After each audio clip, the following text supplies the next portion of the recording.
La sonnette retentit et votre cœur se serre instinctivement. Quelqu'un souhaite franchir votre seuil, s'installer dans votre salon, bouleverser cette tranquillité que vous chérissez tant. Et voilà que cette sensation revient. Ce malaise intérieur qui vous pousse à souhaiter, en silence, que l'on reparte sans même avoir à ouvrir la porte. Vous n'êtes pas misanthrope, loin de là, mais recevoir des invités dans votre cocon personnel vous demande un effort considérable que vous préférez éviter.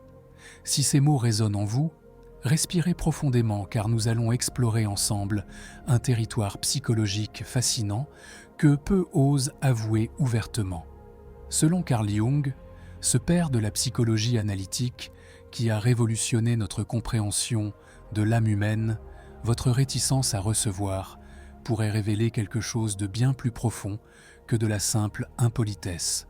Aujourd'hui, je vais vous dévoiler 6 révélations jungiennes qui expliquent pourquoi certaines personnes ressentent cette résistance viscérale aux visites impromptues et pourquoi cette tendance pourrait être le signe d'un processus psychologique précieux. Restez avec moi jusqu'à la conclusion, car vous découvrirez peut-être que votre besoin de solitude cache un chemin vers votre véritable essence. Vous avez sûrement déjà remarqué que certaines personnes rayonnent dans les soirées et les réceptions, alors que, pour vous, l'idée même de recevoir chez vous vous épuise d'avance. Peut-être appréciez-vous les conversations, entretenez-vous de bonnes relations, mais dès qu'il s'agit d'ouvrir votre porte, quelque chose en vous se rebiffe. La simple présence d'autrui dans votre espace semble aspirer votre énergie vitale. Carl Jung, cette figure majeure de la psychologie du XXe siècle, fut le premier à populariser ces deux concepts désormais universellement connus, l'introversion et l'extraversion. Mais détrompez-vous, il ne s'agit pas uniquement de timidité ou de sociabilité. Jung ne parlait pas de comportement social, mais de circulation de l'énergie psychique. L'extraverti dirige son énergie vers l'extérieur, se nourrit du contact et de la stimulation externe, trouve sa force dans le monde qui l'entoure. L'introverti fonctionne selon une dynamique opposée, puise sa vitalité de l'intérieur, trouve ses ressources dans le silence, l'introspection, la solitude. Lorsqu'il est surexposé aux stimulations externes, aux conversations prolongées, aux visiteurs inattendus, aux bruits ou aux interruptions, son mental commence à se refermer. Non par orgueil, mais par nécessité psychologique profonde. Voici le point crucial. Ne pas aimer recevoir des invités ne constitue pas un déficit social, mais l'expression directe de votre structure énergétique. Si vous tendez vers l'introversion, et nombreuses sont celles qui le sont sans même s'en apercevoir, votre domicile dépasse le simple lieu physique pour devenir un espace sacré, un cocon, un sanctuaire où votre énergie se réorganise, où votre psyché retrouve son équilibre. Si ce contenu vous parle, si vous reconnaissez ces mécanismes en vous, alors abonnez-vous dès maintenant à cette chaîne qui explore les mystères de l'âme humaine et activez la cloche pour ne manquer aucune de nos révélations psychologiques qui pourraient transformer votre vision de vous-même. Quand quelqu'un pénètre dans cet espace privilégié, même avec les meilleures intentions du monde, cette personne touche des fils invisibles que vous avez patiemment démêlés toute la journée. Sa seule présence vous oblige à activer votre persona, ce masque social que nous portons tous. En procédant ainsi, vous vous éloignez de votre moi authentique. Cette dynamique s'avère profondément épuisante. Jung affirmait que l'introversion ne relève pas d'un choix conscient, mais d'une disposition de l'âme. Tenter de contrarier cette impulsion intérieure ne génère que davantage de conflits et d'épuisement. Certains pourraient en dire que vous êtes réservé, que vous n'aimez simplement pas la compagnie. Mais ce que beaucoup ne perçoivent pas, c'est que cette apparente froideur ou ce désintérêt masque souvent un mécanisme d'autoprotection, un bouclier psychologique, une frontière invisible érigée par l'inconscient pour préserver le moi profond. Carl Jung appelait ce processus l'ombre, cette partie de vous que vous ne connaissez peut-être pas entièrement, mais qui existe, silencieuse, cachée, gouvernant vos sentiments, vos réactions, vos malaises les plus profonds. Lorsque quelqu'un franchit le seuil de votre demeure, vous n'ouvrez pas seulement une porte physique, mais laissez inconsciemment pénétrer une personne dans un espace où votre énergie atteint sa forme la plus pure, mais aussi la plus vulnérable. C'est précisément là que l'ombre commence à agir.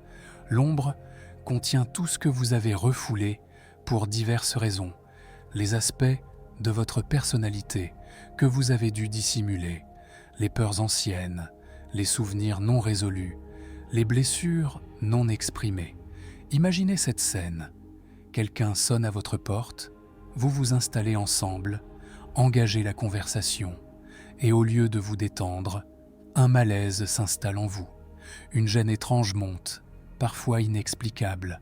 La vérité réside dans le fait que la présence de cette personne, sa voix, sa manière d'être, peut inconsciemment toucher un point aveugle de votre psyché, quelque chose que vous n'avez pas encore osé regarder, quelque chose qui vit dans l'ombre. Jung disait « Ce que vous n'amenez pas à la conscience apparaîtra dans votre vie comme destin ». Parfois, ce destin se manifeste sous forme de malaise social, une visite apparemment anodine qui soudain réveille une irritation, un sentiment d'invasion, une envie presque physique de demander à la personne de partir. Il ne s'agit pas d'arrogance, mais de votre inconscient tentant de protéger votre intégrité intérieure. L'ombre ne contient pas que des ténèbres, mais recèle également un potentiel caché, des capacités, des talents, des vérités que vous n'avez pas encore eu le courage d'embrasser. Plus vous vivez en surface, vous adaptez, restez poli, forcez les interactions sociales, moins votre âme a d'espace pour respirer. Si vous ressentez le besoin d'être seul, si l'idée de recevoir vous submerge, votre ombre vous dit peut-être « Écoute, tu as besoin de silence, d'espace, de toi-même ». Entendre cela constitue un acte de courage. Connaissez-vous cette sensation de soulagement quand vous rentrez enfin chez vous après une longue journée? La porte se ferme, vous retirez vos chaussures, respirez profondément et vous existez simplement. Dans la psychologie jungienne, le foyer ne représente pas qu'un lieu physique mais symbolise l'âme, reflète votre état intérieur. Quand quelqu'un pénètre dans cet espace, cette personne ne fait pas que franchir votre seuil, mais entre en territoire sacré. Jung croyait que les symboles parlent de nous plus que les mots ne le feront jamais. Et la maison constitue l'un des symboles les plus puissants de la psyché. Elle représente le soi, le centre de notre être, là où tout trouve son équilibre, là où la guérison s'opère. Chaque pièce symbolise un aspect de votre personnalité. La chambre incarne votre intimité, le salon votre masque social, la cuisine votre nourrissement émotionnel, la cave l'inconscient, le grenier vos pensées supérieures. La porte d'entrée matérialise la frontière entre vous et l'autre. Quand quelqu'un franchit ce seuil, votre inconscient perçoit qu'une énergie extérieure pénètre votre sanctuaire.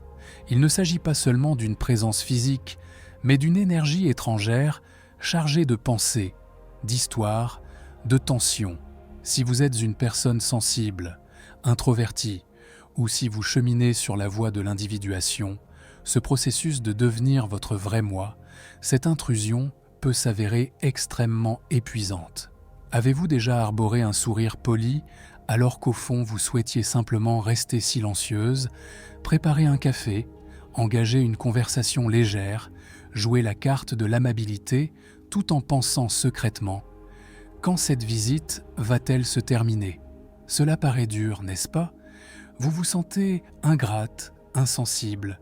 Mais rassurez-vous, Carl Jung nous aide à comprendre ce qui se joue en nous. Jung appelait cela la persona, le masque que nous portons pour nous présenter au monde. C'est le rôle social, la version de nous qui s'adapte au travail, à la famille, aux relations, même à une visite. La personne n'est pas fausse, mais elle demeure limitée, ne représente pas votre âme entière, juste un fragment. généralement le plus socialement acceptable. Le problème survient quand vous devez porter ce masque dans votre propre demeure, là où vous devriez pouvoir être votre vrai moi. Pour les personnes dotées d'une persona particulièrement développée, ce qui inclut de nombreuses introverties, sensibles et observatrices, une visite peut s'avérer extrêmement drainante. Soudain, vous devez jouer un rôle, choisir vos mots, contrôler vos expressions faciales, surveiller la durée de la conversation, penser à la vaisselle dans l'évier, à l'éclairage trop vif ou trop tamisé. Tout cela consomme de l'énergie psychique, énormément d'énergie. Jung disait « La persona est nécessaire, elle nous aide à fonctionner en société, mais quand nous confondons la persona avec notre vrai moi, l'âme commence à crier. Peut-être est-ce la raison de votre résistance intérieure aux visites. Il ne s'agit pas de détester les gens, mais de vous sentir forcé de prétendre, de maintenir une image socialement acceptable, alors que tout ce que vous désirez vraiment, c'est la paix, être pieds nus, dans le silence, à contempler par la fenêtre. Il existe des moments où vous souhaitez simplement être seul, non par drame ou tristesse, mais parce que votre âme réclame le silence. Dans ces instants, beaucoup se sentent étranges, antisociales. Après tout, nous vivons dans une culture qui célèbre ceux qui sont constamment entourés, bruyants, actifs, présents. Mais Carl Jung voyait les choses différemment. Pour lui, l'impulsion de se retirer marquait souvent le début de l'un des voyages les plus importants de l'existence, le chemin de l'individuation. L'individuation signifie devenir celle que vous êtes né pour être, non ce que la société attend, non ce que vos parents ont projeté, non la persona que vous avez adoptée, mais votre vrai moi avec lumière et ombre, conscient et inconscient, avec votre essence et votre vérité. Ce processus ne se déroule pas dans le bruit, mais dans le silence, la retraite, la pause. Voilà pourquoi l'inconfort face aux visiteurs ne relève pas de la paresse ou de l'instabilité émotionnelle, mais de votre âme tentant de vous protéger, vous éloignant des distractions pour que vous puissiez entendre ce qui se murmure au plus profond de vous. Quelque chose en vous veut émerger, mais pour cela, vous avez besoin de temps seul. Jung l'exprimait clairement. La solitude ne vient pas du fait de n'avoir personne autour de soi, mais de l'incapacité à exprimer ce qui compte vraiment pour vous. Que pourrait-il y avoir de plus important que de vous écouter vous-même? Mais comment cela peut-il se produire au milieu de l'agitation, avec un invité qui ne part pas, dans des conversations qui ne touchent pas l'âme? La vérité est que certaines phases de la vie exigent un isolement conscient, non comme une fuite, mais comme une immersion. Vous ne vous retirez pas pour disparaître, mais pour revenir pleinement, plus claire, plus forte, davantage vous-même. Peut-être que vous avez déjà ressenti cela en m'écoutant, cette sensation étrange, presque comme un soulagement, ce calme profond et tranquille, quand quelqu'un met enfin des mots sur quelque chose que vous ressentez depuis longtemps, sans pouvoir l'expliquer. Croyez-moi, cet inconfort face aux visiteurs, ce malaise presque physique que vous avez longtemps considéré comme un défaut personnel, reflète en réalité quelque chose de bien plus profond. Si Carl Jung était assis près de vous maintenant, avec son regard calme et pénétrant, il pourrait vous dire « Vous n'avez pas tort de vouloir être seul, vous écoutez simplement la voix de votre âme, et c'est rare. Laissez-moi partager avec vous 6 révélations profondes et authentiques de la psychologie jungienne concernant les personnes qui préfèrent la solitude, particulièrement dans leur propre foyer. Premièrement, vous êtes probablement plus sensible à l'énergie des espaces que vous ne le réalisez. Jung affirmait « L'inconscient perçoit ce que l'esprit conscient rate ». Certaines personnes sont très accordées au champ psychique d'autrui, la voix, le regard, le silence, les tensions non exprimées, tout cela vous affecte. Quand quelqu'un entre chez vous, cette personne apporte non seulement son corps, mais aussi son énergie, ses émotions non résolues, ses histoires, et vous ressentez cela comme une lourdeur, une agitation intérieure épuisante. Deuxièmement, votre psyché a besoin d'espace. Jung percevait l'introversion comme une nécessité naturelle pour remettre de l'ordre dans l'âme. Le temps seul dans le silence aide votre esprit à se réaligner, mais une simple visite peut perturber cet équilibre fragile. Ce que d'autres perçoivent comme de la paresse est en vérité votre système qui cherche à respirer. Troisièmement, l'interaction sociale constante peut vous aliéner de vous-même. Jung disait que le vrai moi ne peut émerger que dans la quiétude intérieure. Les conversations polies, la présence constante, l'amabilité, tout cela vous éloigne de votre être le plus intime. Ce n'est pas que vous n'aimez pas les gens, mais pour être avec d'autres, vous devez souvent vous mettre de côté. Quatrièmement, la simple présence d'autrui peut activer votre ombre, ce terme jungien pour tout ce que nous avons refoulé. Souvenirs, traumatismes, aspects indésirables de notre personnalité. Parfois, il suffit d'une remarque anodine d'un visiteur pour que vous vous sentiez agité ou irrité. Il ne s'agit pas toujours de la personne, mais de ce qu'elle déclenche en vous, une partie de votre psyché qui n'a pas encore été intégrée. Cinquièmement, ce retrait que vous ressentez parfois peut être le début de quelque chose de sacré, votre processus d'individuation. Jung enseignait que l'individuation signifie devenir qui vous êtes vraiment, et ce chemin commence au moment où vous cessez d'essayer de plaire au monde pour commencer à vous écouter. Quand vous réalisez que vous avez besoin de temps, de silence, de distance, non pour fuir la vie, mais pour vous y engager plus profondément et honnêtement.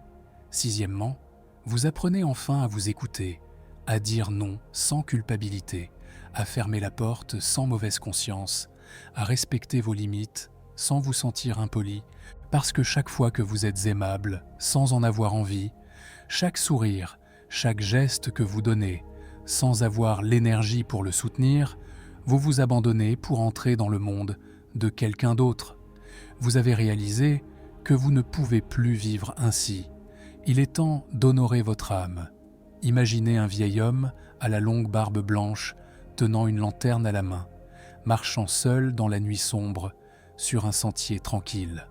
Voici l'image classique de l'ermite, une figure ancienne chargée de sens profonds dans la psychologie jungienne. Jung disait « L'ermite est un archétype, une image primordiale, une énergie universelle qui vit en chacun de nous, même si nous ne la reconnaissons pas toujours ou ne l'incarnons pas. Mais quel rapport avec votre désir de ne pas recevoir de visiteurs et d'être seul chez vous? Énormément. L'ermite symbolise l'appel intérieur au retrait, à la sagesse et à la connaissance de soi. C'est l'impulsion qui vous pousse à fermer la porte et éteindre votre téléphone, non pour fuir, mais pour entendre ce qui se passe à l'intérieur de vous. L'ermite vit dans le silence, parce qu'il sait que c'est seulement dans la quiétude que la lumière la plus brillante apparaît. Cet archétype ne représente pas la solitude vide ou l'isolement pathologique, mais le courage de regarder vers l'intérieur, d'affronter ses propres ombres, doutes, peurs, et ce faisant, de découvrir sa propre lumière intérieure. Personne d'autre ne peut vous donner cette lumière. Seul, vous pouvez la trouver. Pour cela, l'ermite a besoin d'un espace sacré, souvent votre propre foyer, votre retraite.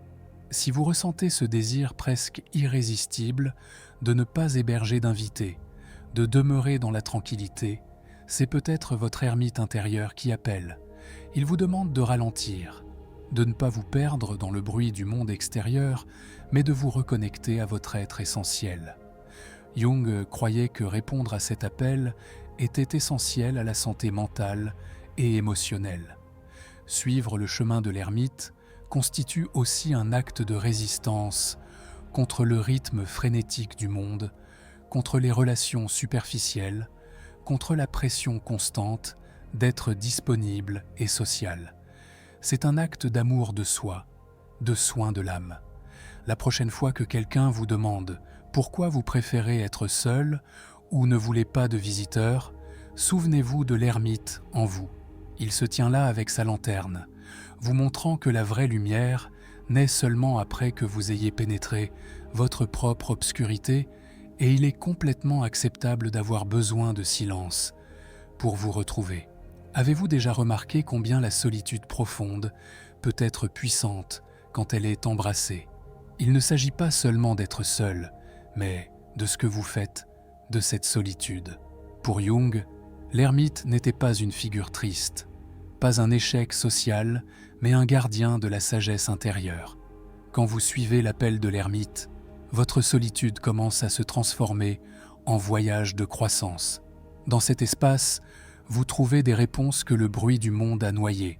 Là, vous vous autorisez à ressentir, penser, réfléchir sans hâte, et votre âme commence à guérir. Vous apprenez à reconnaître les schémas, intégrer vos ombres, découvrir des parties de vous-même longtemps cachées.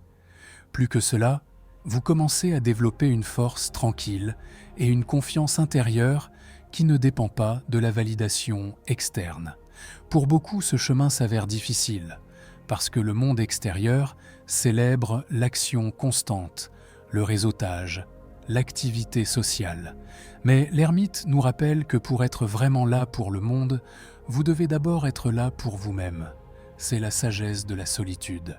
Si vous déclinez une visite, si vous préférez être seul, vous ne vous fermez pas au monde, mais vous préparez intérieurement à rencontrer les autres plus tard, de manière plus authentique et profondément connectée. D'abord avec vous-même, puis avec les autres. L'ermite vous invite à cette transformation profonde. Jung enseignait qu'une vie saine ne signifie pas nier le social ou s'isoler complètement, mais plutôt établir un dialogue conscient entre ces deux aspects. L'ermite réclame le silence, le retrait, l'introspection. Le monde extérieur exige l'engagement, l'activité, la participation. L'art consiste à respecter vos limites sans vous couper complètement et à ne pas vous forcer dans des interactions sociales quand vous n'êtes pas intérieurement prête. C'est une pratique quotidienne d'écoute et de communication claire. Vous pouvez créer des rituels qui protègent votre temps tranquille, moments de lecture, promenade solitaire, routine matinale, rien que pour vous. Simultanément, vous pouvez choisir des instants intentionnels pour vous connecter avec des personnes qui vous nourrissent vraiment et respectent votre espace. Cet équilibre n'est pas facile au début, mais il est libérateur. Plus important encore, vous n'avez pas à le justifier, vous ne devez d'explication à personne, sauf à vous-même. La société peut ne pas comprendre, mais votre âme sait ce dont elle a besoin. Jung disait « L'individuation signifie rester fidèle à soi-même, même quand le monde exige le contraire. » Permettez-vous donc ce chemin, honorez l'ermite en vous et cultivez simultanément de véritables connexions qui nourrissent votre âme au lieu de l'épuiser. Alors la solitude ne devient plus un fardeau, mais un espace sacré de renouveau. Nous savons que maintenir cet équilibre n'est pas aisé. Le monde est bruyant, plein d'attentes, et une voix intérieure vous juge parfois pour vouloir être seul. Mais respecter vos limites n'est pas de l'égoïsme. C'est un acte d'amour et de soin profond envers vous-même. D'abord, apprenez à reconnaître vos signaux intérieurs. Votre corps est-il fatigué? Votre esprit dispersé? Votre humeur irritable? Ce sont des signes que votre système a besoin d'une pause.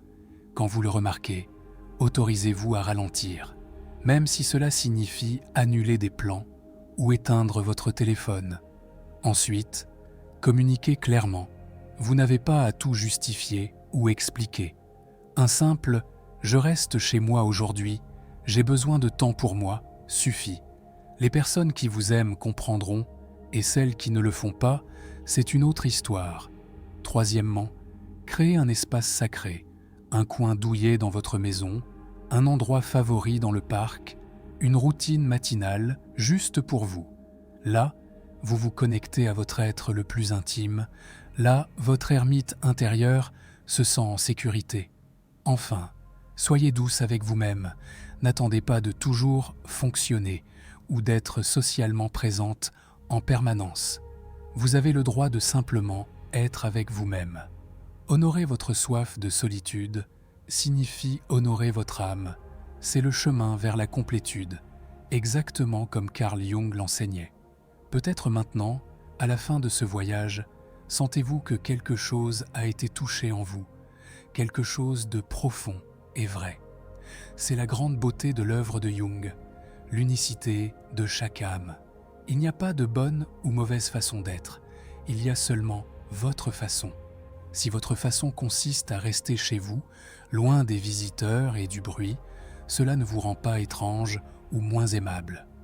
Jung nous rappelle que l'individuation, le processus de devenir entière, signifie aussi embrasser toutes les parties de nous-mêmes, même celles que la société ne valorise pas toujours. Quand vous respectez votre désir de retraite, vous honorez une partie essentielle de votre âme. Vous n'avez pas besoin de vous conformer aux moules externes pour être heureuse. Votre foyer, votre silence, votre solitude constituent des espaces sacrés où votre âme se renouvelle et grandit. Là, dans cet espace intime, vous trouverez la force de rencontrer le monde à votre manière, avec authenticité et paix intérieure. Si vous ne retenez qu'une seule révélation aujourd'hui, que ce soit celle-ci, votre façon d'être au monde est valide. Votre amour du silence est une expression légitime de votre âme et mérite le respect, surtout de votre part. Nous avons exploré ensemble les 6 vérités de Carl Jung, rencontré l'archétype de l'ermite, découvert comment la solitude peut devenir source de sagesse profonde. Maintenant, je vous invite à regarder vers l'intérieur avec bienveillance. Reconnaître que votre désir d'être seul n'est pas une faiblesse mais le reflet d'une connexion intérieure profonde, que vos limites ne sont pas des murs d'égoïsme, mais des actes de véritable soin de soi. Là, dans le silence de votre propre espace, vous détenez la possibilité de vous épanouir chaque jour, devenant un peu plus votre moi véritable.